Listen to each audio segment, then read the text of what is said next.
세상의 모든 존재에는 정체성이라는 것이 있습니다. 이유와 목적인 것이죠. 그 모든 존재에는 그 이유와 목적을 담고 있습니다. 우리는 그것을 정체성이라고 부릅니다. 만약에 이유와 목적을, 즉 이 정체성을 상실한다면, 모든 존재에게 부여되어진 이것을 상실하게 된다면 그것은 가치를 잃어버리는 것과 같은 것입니다. 지금 계속해서 이제는 하나님의 바벨론에 대한 멸망에 대하여서 우리가 함께 살펴보고 있는데요, 하나님이 오늘 이 바벨론을 향하여서 무엇이라고 말씀하고 있냐면 23절에 보니 이렇게 기록합니다. 온 세계의 망치가 어찌 그리 꺾여 부서졌는고. 하나님이 바벨론을 무엇이라고 말하냐면 온 세계의 망치라고 표현하고 있습니다. 조금 더 정확하게 표현하자면 하나님 손에 들려있는 하나님의 도구다라고 말하고 있는 것이죠. 바벨론은 하나님의 손에 들린 도구로서 그 역할, 그 목적이 분명히 있는 나라였습니다.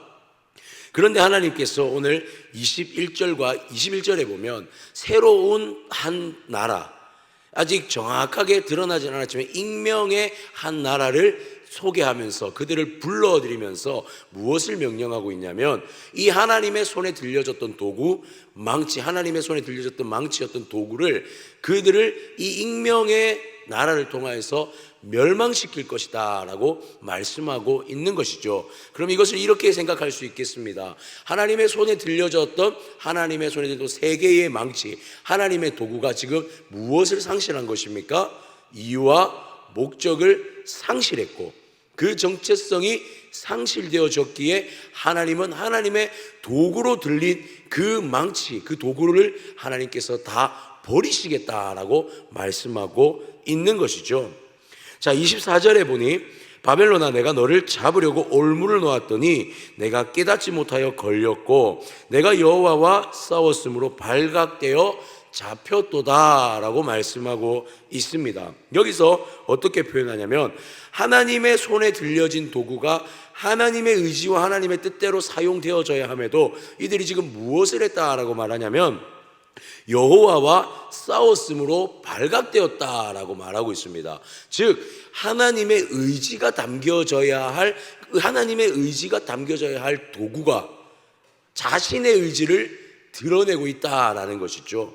즉 의지대로 쓰임받아야 될 도구가 마치 의지대로 쓰임받는 도구가 아니라 자신의 의지대로 마음대로 행동하는 도구가 되어져 있다라는 것입니다. 한번 상상해 보십시오. 우리가 TV를 켜려면 리모컨으로 TV를 켜게 됩니다. 그런데 만약에 리모컨이 자기 마음대로 계속해서 채널을 돌리고 있다고 생각해 보십시오. 그러면 우리는 그 리모컨을 계속 들고 있겠습니까? 아니면 수리를 하든지 이것이 수리가 불가하다고 판정되었을 때에 갖다 버리겠습니까? 우리는 당연히 이 도구가 도구로서의 정체성을 상실하고 이유와 목적을 상실하면 이것을 내다 버리는 것이 마땅합니다. 지금 바벨론이 바로 그런 상황에 자신의 온전한 도구로서의 정체성이 상실되어져 오히려 하나님을 향해 싸움을 하고 있는, 하나님을 향해 자신의 의지를 드러내고 있는 그런 모습을 보여주고 있더라라는 사실입니다.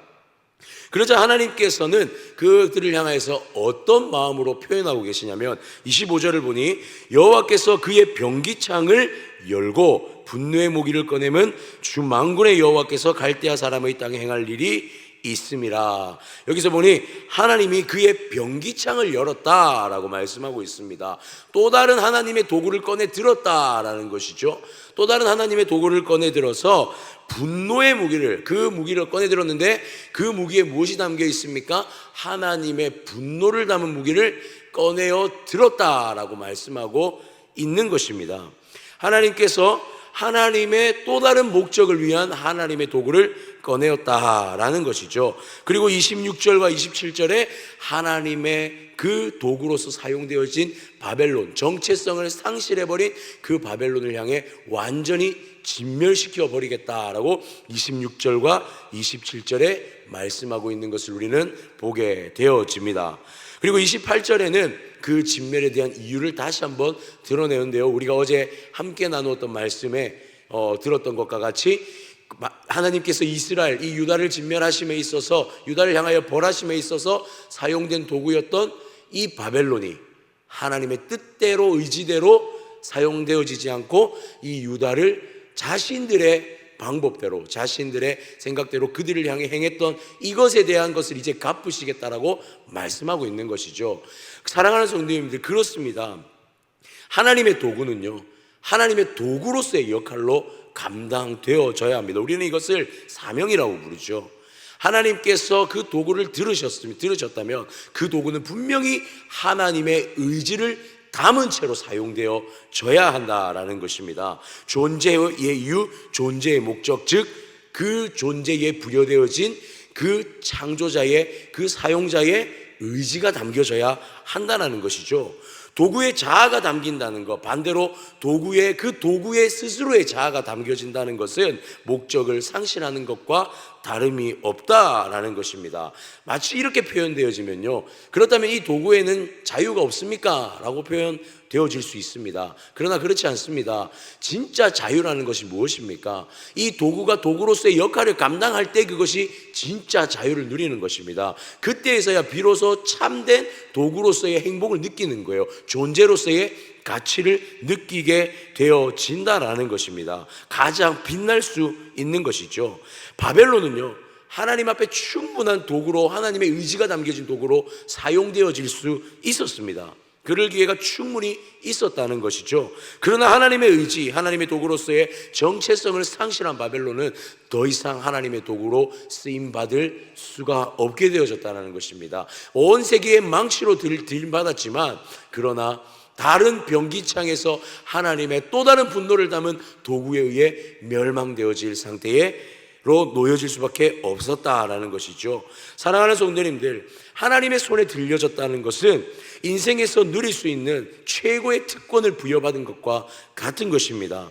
우리가 하나님의 부르심의 목적을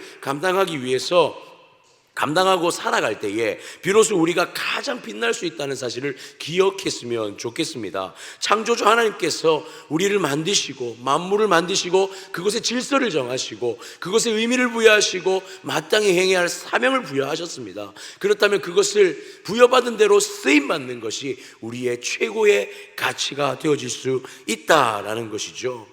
이 새벽에 하나님의 말씀을 통하여 다시 한번 우리를 점검했으면 좋겠습니다. 우리가 하나님의 손에 들려진 하나님의 의지가 담겨져 있는 도구로 쓰임받고 있는가? 우리는 하나님 앞에 철저히 순종함으로 하나님의 도구로서 사용되어진 한날 인생을 살아가고 있는가? 이것이 오늘 말씀 가운데 먼저 우리 가운데 다시 한번 더 점검되어지고 회복되어지기를 주님의 이름으로 축복합니다. 우리 한 가지만 더 살펴보기를 원합니다. 오늘 우리가 읽은 말씀 가운데 29절에서 32절까지의 말씀을 보니 이들의 문제가 무엇이었는지 다시 한번 명확하게 하나님 기록하고 계십니다.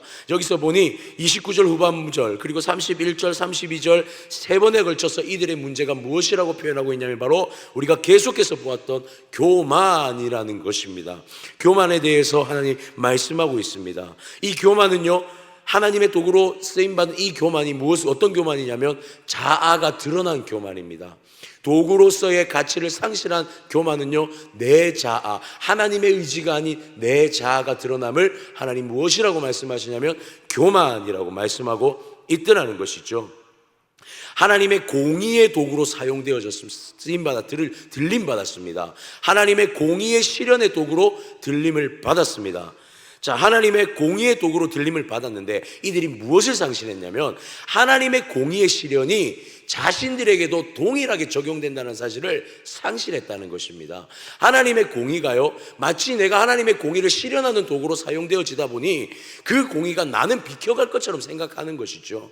그 공의가 나에게도 실현된다는 사실을 망각해버린 것입니다. 여러분, 하나님 앞에 쓰임받을 수 있습니다. 하나님 앞에 부르심을 받고요, 하나님 앞에 쓰임받을 수 있습니다. 그런데 그것을 한순간에 무너뜨리는 것이 무엇이냐면 바로 교만입니다. 이 교만은요, 하나님이 나에게는 예외적으로 존재하신다라고 생각하게 만듭니다. 하나님이 나에게 오늘 하나님이 이 땅 가운데 행하시는 모든 공의가 마치 나에게는 예외적일 것이다라는 오해와 착각을 불러일으킬 수 있다라는 것이죠. 사랑하는 성도님들, 그렇지 않습니다. 하나님의 공의와 정의의 실현은 무엇으로부터 시작되냐면 가장 먼저 하나님의 도구에서부터 시작되어진다는 사실을 기억했으면 좋겠습니다. 하나님의 공의와 정의가 실현되는 그 한 도구로 쓰임받는다는 것은 그 도구 자체가 하나님의 공의와 정의의 온전함을 회복될 때에 비로소 그 공의와 정의가 온전하게 그 땅 가운데 드러날 수 있으며, 우리는 도구로 쓰임받는다는 것에 있어서 무엇을 경각심으로 가져야 되는가? 여전히 하나님의 공의와 정의가 나에게도 적용되어지고 있다는 사실을 기억해야 된다는 사실이죠. 그렇습니다. 교만은 멀리에 있지 않습니다. 교만은요, 아주 멀리 있는 것이 아닙니다. 지금 내 안에도 여전히 자리 잡고 있을 수 있습니다. 언제든지 하나님의 성령의 은혜로 이것이 붙들려 있지 않으면, 우리가 하나님께 온전히 붙들려 있지 않으면 언제든지 이것이 다시 한번 우리를 지배할 수 있는, 언제든지 나를 지배하여 다시 나타날 수 있는 그러한 것이 바로 교만이다라는 사실이에요. 우리는 이 땅에 완전하지 않음을 아직까지는 살아내고 있습니다. 우리는 아직까지 완전하지 않은 존재입니다. 그렇기에 우리에게는 무엇이 필요합니까? 여전히 하나님의 공의와 정의가 우리에게도 적용될 수 있다는 사실을 경각심으로 가지고 살아야 한다는 것이죠. 하나님의 부르심을 받았다면, 하나님의 부르심의 그 소명과 사명이 우리에게 있다면, 우리는 여전히 하나님 앞에서 말씀과 기도로 무장하며 내 안에 여전히 이 한쪽에 숨어있는 그 교만들이 하나님의 성령의 은혜로 눌려지기를, 다 하나님의 은혜로 제거되어지기를 우리는 늘 구하며 하나님 앞에 붙들려 있어야 된다는 사실을 기억했으면 좋겠습니다. 오늘 그 결과는 너무 참혹하지 않습니까? 그것이 하나님 앞에 그 오만과 교만이 드러났을 때의 결과는 너무나 참혹함으로 드러나고 있다는 사실을 우리는 눈으로 확인하고 기억했으면 좋겠습니다. 하나님 백성됨의 정체성, 어쩌면 우리는 이스라엘을 멸망시킨 바벨론에 대한 멸망을 보고 있지만, 하나님께서는 온 인류를 하나님의 사명의 도구로서 분명히 사용하실 수 있는 분이시기에, 우리는 오늘 하나님 백성으로서의 도구로서의 정체성에 그것을 다시 한번 확인하고 확고히 다졌으면 좋겠습니다. 우리의 삶의 전 영역에서, 우리의 삶의 모든 순간마다 하나님의 의지가 담겨지기를 소원합니다. 하나님의 뜻이 담겨지기를 소원합니다. 우리의 모든 호흡들, 우리의 모든 행동들, 우리의 모든 걸음, 우리의 모든 것에 하나님의 의지가 담겨질 때에, 하나님의 뜻이 우리에게 담겨질 때에, 그리고 날마다 주님, 내가 주님이 없으면 여전히 교만할 수밖에 없는 존재입니다라는 이 고백이 하나님께 날마다 드려지면서 하나님과 함께 이것들을 하나님에 의하여서 눌려지는 삶, 철저히 하나님 성품에 붙들려가는 삶이 우리의 삶이 되어지기를 소망합니다. 사랑하는 성도님들, 오늘이 한 날 우리가 살아가는 모든 인생 가운데 하나님의 정체성, 우리에게 부여하신 하나님의 정체성이 확고히 세워져 나아가는 우리의 인생이 되어졌으면 좋겠습니다. 하나님의 손에 들려진 도구로서 하나님의 의지와 하나님의 뜻이, 하나님의 정의와 공의가 우리의 삶을 통하여 실현되어지는 그러한 놀라운 은혜의 역사가 있기를 주님의 이름으로 축복합니다. 기도드리겠습니다.